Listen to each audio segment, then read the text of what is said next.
আজ আমি তোমাদের সাথে এই চকলেট কেকের ডিজাইনটা শেয়ার করব। এটা ছিল একটা 1 পাউন্ডের কেক। কাস্টমার আমাকে এই ডিজাইনটা সাজেস্ট করেছিল, সেই হিসাবে আমি কেকটা ডেকোরেশন করেছি। প্রথমে এই বেসটাকে সেট করে নিয়েছি, তারপর এর ওপর দিয়ে আমি ব্রাউন কালারের ক্রিম দিয়ে দিয়েছি। ভালোভাবে প্যালেট নাইফের সাহায্যে ক্রিমটাকে সেট করে নিয়েছি। সেট করে স্ক্র্যাপারের সাহায্যে ফিনিশিং দেওয়ার চেষ্টা করেছি। এরপর আমি ওপরে চকলেট গানাজ ইউজ করেছি। তোমরা তো জানো গানাজ কিভাবে করতে হয়, সেই হিসাবেই আমি গানাজটা করেছি।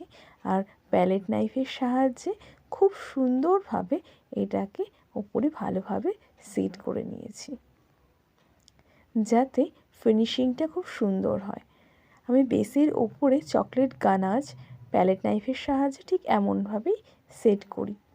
এরপর আমি কিছুটা ড্রিপিং করে নিয়েছি, তারপর 2D নোজল ইউজ করে এখানে কয়েকটা ফুল করার চেষ্টা করেছি।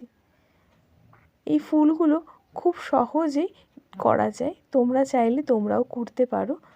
এই ফুলগুলো তো আমার ভীষণ ভালো লাগে, অল্প সময়ে কোনো কেক ডেকোরেশন করার জন্য একদম বেস্ট। এরপর আমি এর ওপরে কয়েকটা চকো চিপস দিয়ে দেব এই ফুলগুলোর পাশে, আর একটা টপার বসিয়ে দেব। আর নিচে বেসটায় চকলেট আর সাদা হুইপিং ক্রিম দিয়ে ডট ডট দিয়ে দেব। দেখো আমার কেকটা রেডি। যদি তোমাদের ভালো লেগে থাকে তাহলে প্লিজ লাইক আর সাবস্ক্রাইব করে দিও।